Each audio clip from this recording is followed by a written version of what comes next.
नमस्ते बच्चों। पिछली क्लास में मैंने आपको बताया था श्रेष्ठ कौन। वो कहानी थी शरीर के अंगों के बारे में, कैसे वो एक दूसरे को महान बताते हैं। बाद में वो निश्चय नहीं कर पाते कि वो कौन सा अंग महान है, कौन सा अंग श्रेष्ठ है। इसके लिए वो भगवान के पास जाकर अपना परेशानी को बताते हैं और अंत में वो बाद में निश्चय होता है कि महान कौन है। बच्चों, आज की क्लास से शुरुआत करते हैं। आज का हमारा टॉपिक है बच्चों सीवी रामन।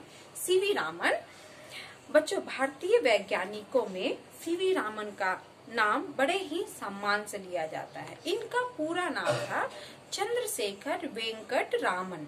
इन्हें भारत रत्न सम्मान से सम्मानित किया। बच्चों, इनके बारे में और जानकारी प्राप्त करने के लिए बच्चों, इनका जन्म कहाँ हुआ, इनके माता पिता कौन थे, इनकी उपाधियां क्या थी, इसके बारे में ये लेसन हमारा दिया गया है सीवी रामन। बच्चों, ये लेसन को पढ़कर हम पता करेंगे कि इनकी उपाधियां, इनकी शिक्षा दीक्षा कहाँ हुई, इन सभी की जीवनी के बारे में पता करें। बच्चों, आइए आप मेरे साथ ये पाठ को पढ़िए।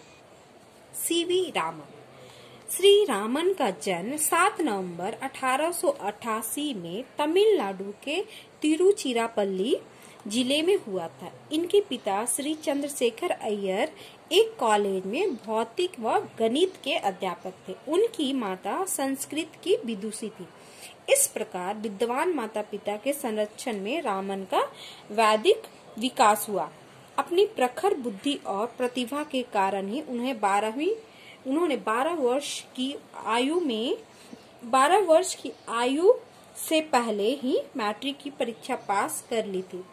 उसके पश्चात रामन ने चेन्नई के प्रसिद्ध प्रेसिडेंट कॉलेज में प्रवेश लिए और वहीं से बीए की परीक्षा उत्तीर्ण की। भौतिक विज्ञान में सर्वाधिक अंक प्राप्त करने के कारण उन्हें स्वर्ण पदक से अलंकृत किया गया। इसी कारण इसका परिणाम था कि उन्होंने एमए में भी भौतिक विज्ञान को अपने अध्ययन का मुख्य विषय बनाया।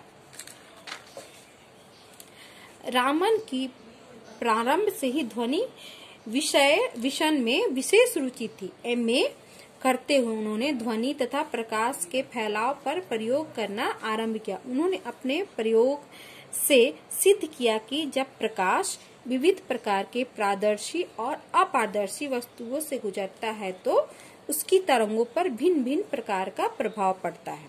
रामन कोलकाता में एक उच्च सरकारी पद पर कार्य कर रहे थे, फिर भी उनका मन वैज्ञानिक अनुसंधान के लिए बेचैन था।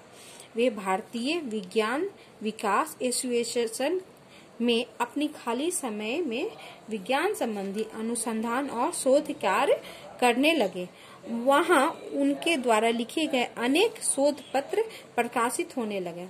सन 1919 में कोलकाता विश्वविद्यालय की ओर वे भौतिक विज्ञान विभाग में सीवी रामन को प्रोफेसर के पद पर नियुक्त किया।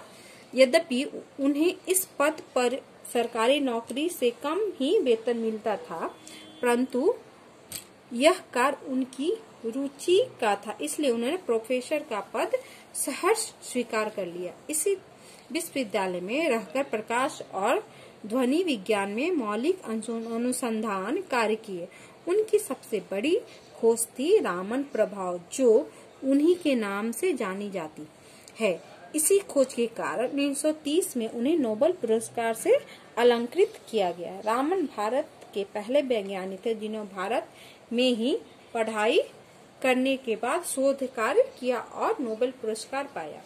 रामन विख्यात वैज्ञानिक थे। 1929 में वे भारतीय विज्ञान कांग्रेस के अध्यक्ष चुने गए। इटली के विज्ञान परिषद में भी उन्हें सम्मानित किया। इंग्लैंड ऑफ रॉयल सोसाइटी ने भी पदक प्रदान किया और अपना फेलो बनाया। ब्रिटिश सरकार ने सर की उपाधि से सम्मानित किया। भारत सरकार ने 1954 में उन्हें भारत के सर्वोच्च पुरस्कार भारत रत्न से सम्मानित किया। भारत में हर वर्ष 28 फरवरी को राष्ट्रीय विज्ञान दिवस मनाया जाता है, क्योंकि इसी दिन रामन प्रभाव की खोज विश्व के सम्मुख प्रस्तुत की गई। भौतिक विज्ञान की सेवा करते करते 1970 में सर रामन का देहांत हो गया, परंतु उनकी कृतियां अनुसंधान आज हमारा मार्गदर्शन कर रही है और करती रहेगी। बच्चों, इस पाठ में हमने सीवी रामन की उपलब्धियों के बारे में जाना। उन्होंने रामन प्रभाव की खोज की। उनके सम्मान में हम 28 फरवरी को राष्ट्रीय विज्ञान दिवस मनाया जाता है। बच्चों, ये महान वैज्ञानिक तो हमारे बीच नहीं रहे, बट उनके द्वारा दी गई उपलब्धियां, अनुसंधान को हम उसका मार्गदर्शन करते हैं। बच्चों, इस पाठ को पढ़ने में हम लोगों ने कठिन शब्द पाया। कठिन शब्द मैं आपको पढ़ के बताती हूँ। बच्चों, आइए मेरे साथ कठिन शब्द पढ़िए।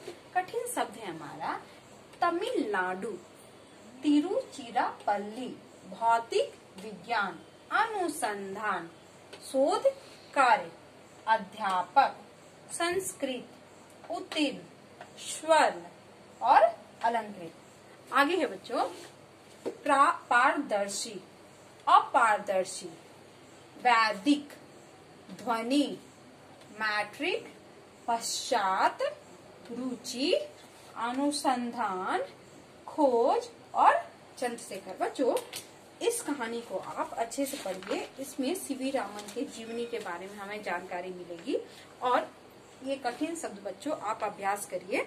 ये इससे आपको पाठ को पढ़ने में आसानी होगी। धन्यवाद।